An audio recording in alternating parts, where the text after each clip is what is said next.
Shalom peserta didik sekalian, selamat siang, bertemu kembali untuk belajar pendidikan agama Kristen dan budi pekerti.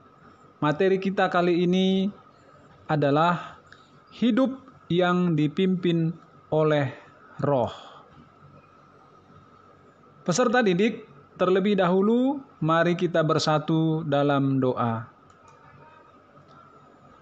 Bapa yang kami sembah di dalam Tuhan Yesus Kristus, kami bersyukur atas berkat-Mu hari ini.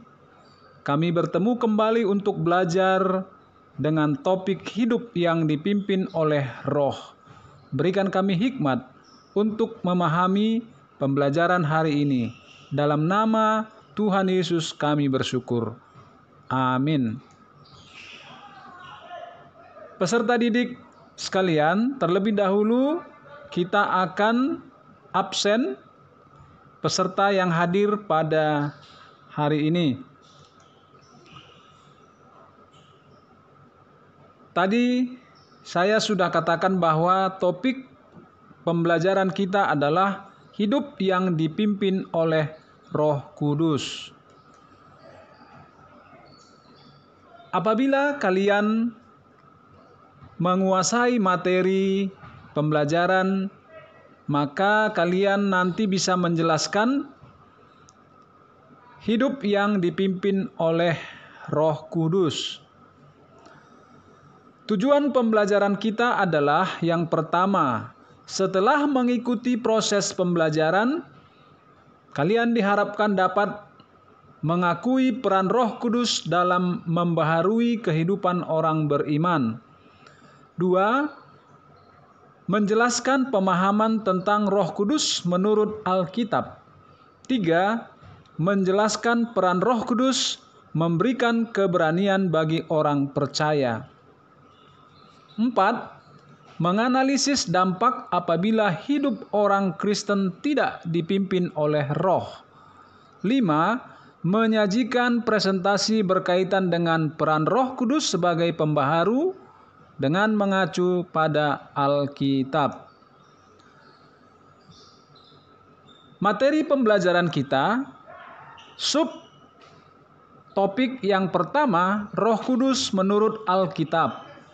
2. Roh memberikan keberanian. 3. Roh Kudus dalam kehidupan orang percaya. Lalu kompetensi inti peserta didik, ada kompetensi inti 1, 2, 3, dan 4. Kalian bisa baca di buku paket ataupun searching di internet. Nanti kalian bisa baca kompetensi inti.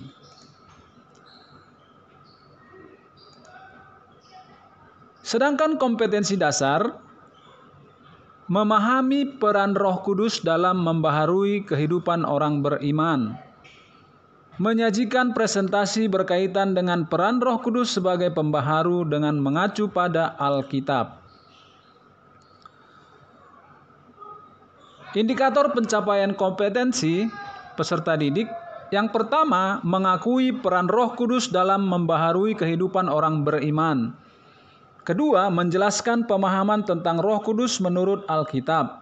Ketiga, menjelaskan peran Roh Kudus memberikan keberanian bagi orang percaya. Yang keempat, menganalisis dampak apabila hidup orang Kristen tidak dipimpin oleh Roh Kudus. 5. Menyajikan presentasi berkaitan dengan peran Roh Kudus sebagai pembaharu dengan mengacu pada Alkitab. Sedangkan kriteria ketuntasan minimal 75. Kalian diharapkan mendapatkan nilai di atas 75. Baik, peserta didik, sekarang kita tiba kepada pembahasan poin A, mengenal Robert Walter Monginsidi. Mungkin ada sebagian di antara kalian sudah pernah membaca kisah tentang Robert Walter Monginsidi. Nah, kisah ini juga sudah difilmkan dan film ini sudah lama beredar. Kalian bisa nanti nonton di YouTube.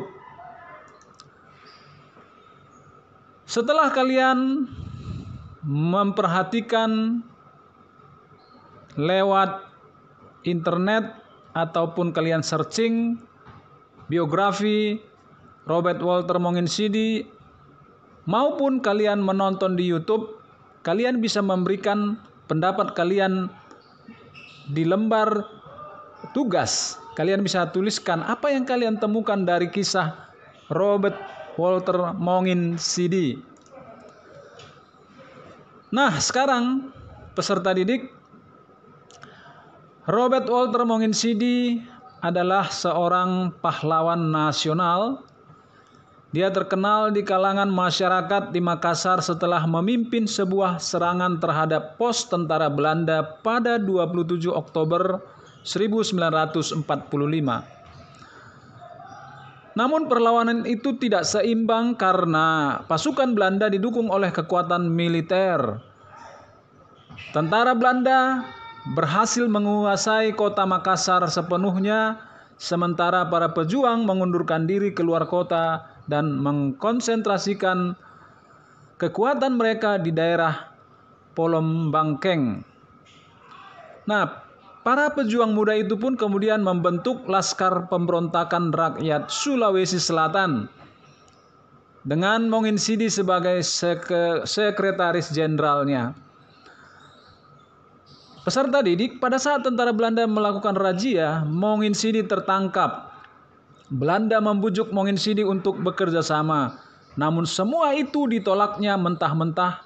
Karena itulah Monginsidi dijatuhi vonis hukuman mati. Di hadapan regu tembak, ia menolak matanya ditutup. Sebelum menuju ke tempat penembakan, Monginsidi menjabat tangan semua yang hadir. Lalu dia berkata, "Laksanakan tugas saudara dan perintah atasan. Saya memaafkan saudara-saudara dan semoga Tuhan mengampuni dosa-dosa saudara-saudara." Dengan tenang, ia menghadapi pasukan yang akan menembaknya.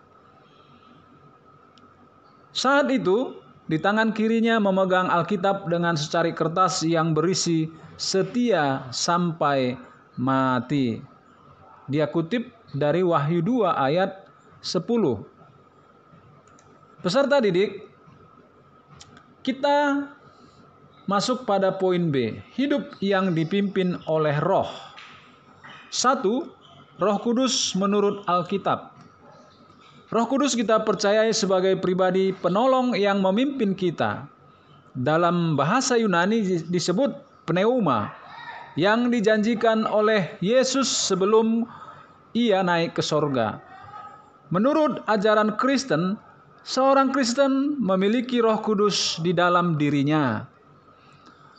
Roh itu berada bersamanya ketika ia dibaptis dan mengaku bahwa Yesus adalah Tuhan.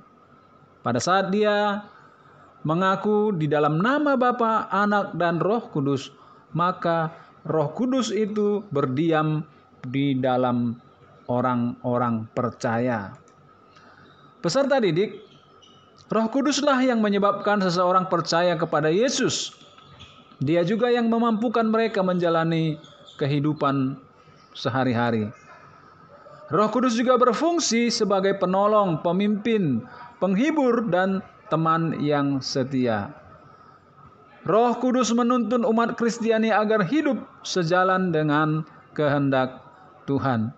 Dan Roh Kudus juga merupakan penghubung antara umat Kristen dengan Allah. Peserta didik, Roh Kudus digambarkan sebagai penghibur atau penolong dan memimpin mereka dalam jalan yang benar.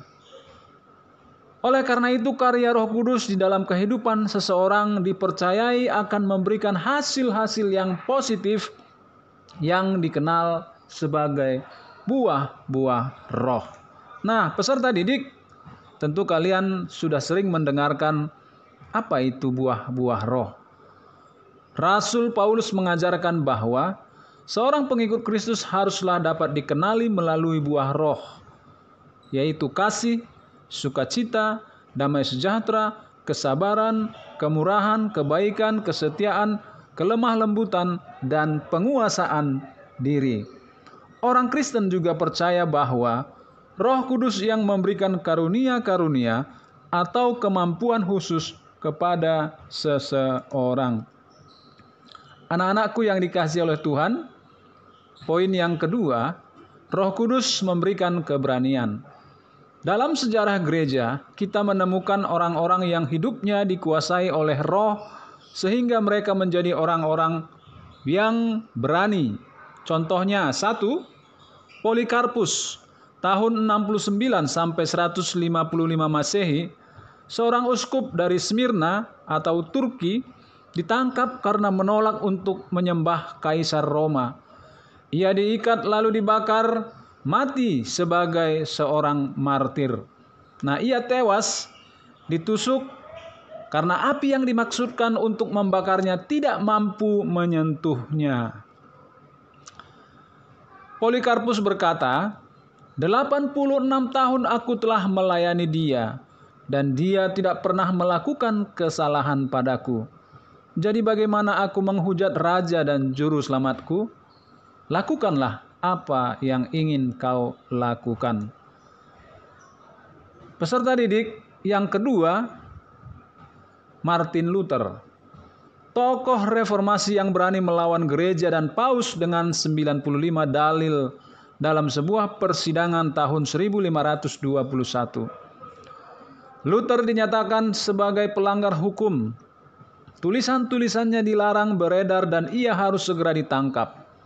Di seluruh Jerman, tak seorang pun boleh memberikan makanan atau perlindungan kepada Luther, atau mereka akan dijatuhi hukuman, dan darahnya dianggap sah untuk dicurahkan.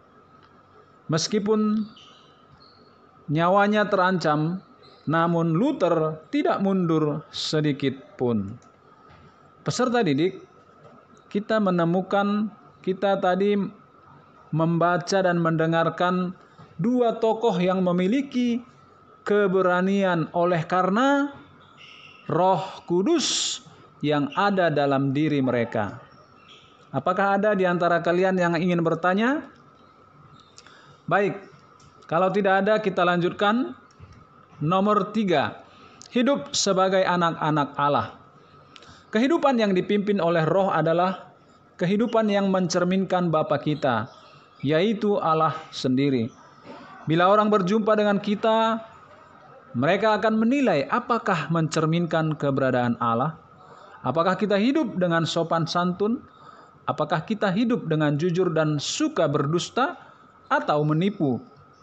Apakah kita suka bertengkar dan menciptakan keributan?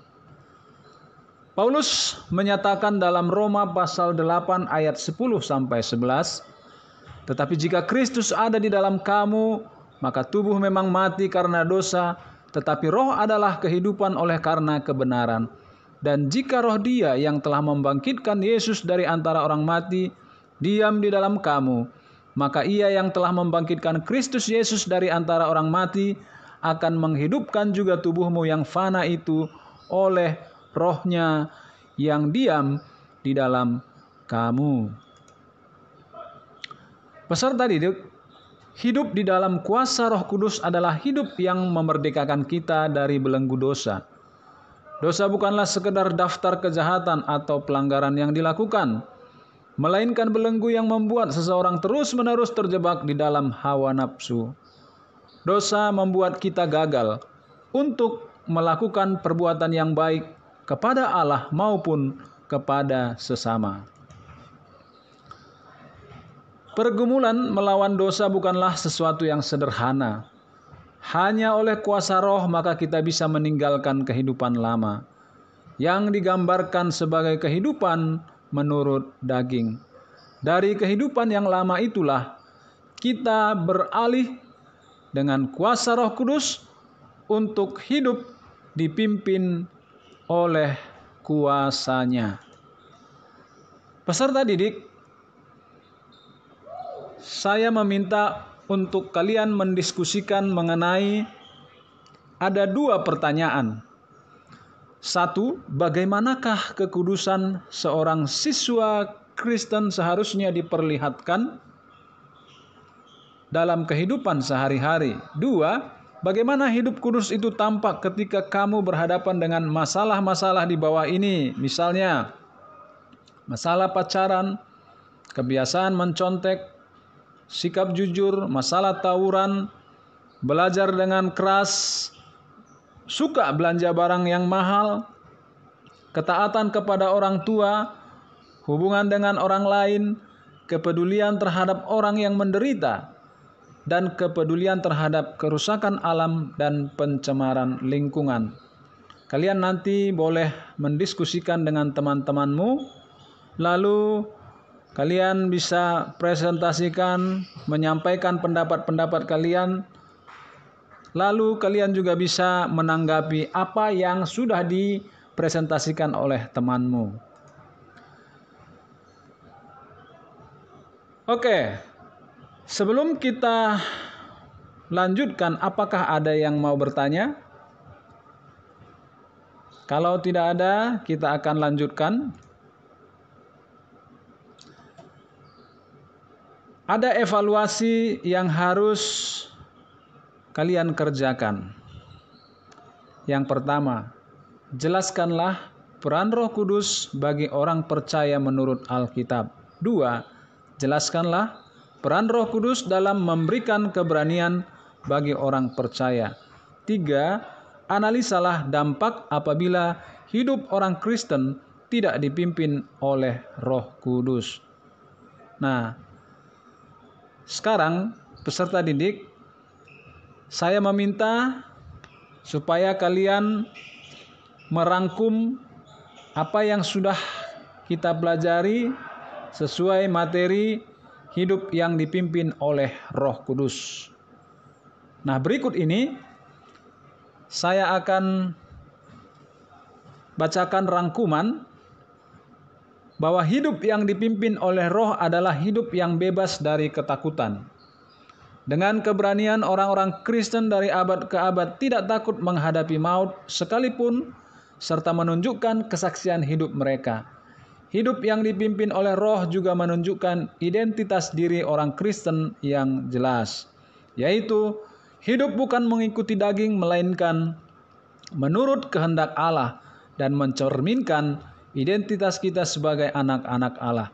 Itulah hidup kudus yang dituntut dari setiap orang percaya. Nah, anak-anakku sekalian, jangan lupa pelajari materi untuk minggu depan supaya pada saat pembahasan kalian lebih mudah untuk memahami. Dan jangan lupa untuk mengerjakan tugas. Pembelajaran kita sudah selesai. Mari kita bersatu dalam doa. Bapa di surga, terima kasih untuk anugerah-Mu. Kami sudah selesai belajar. Kiranya Tuhan yang menolong kami supaya kami bisa menerapkan pembelajaran kami hari ini dalam hidup kami hari lepas hari, sehingga kami menjadi pelaku-pelaku firman-Mu. Ajar kami Tuhan, supaya hidup kami dipimpin oleh Roh Kudus. Dalam nama Tuhan Yesus, kami berdoa dan mengucap syukur. Shalom. Tuhan Yesus memberkati kita.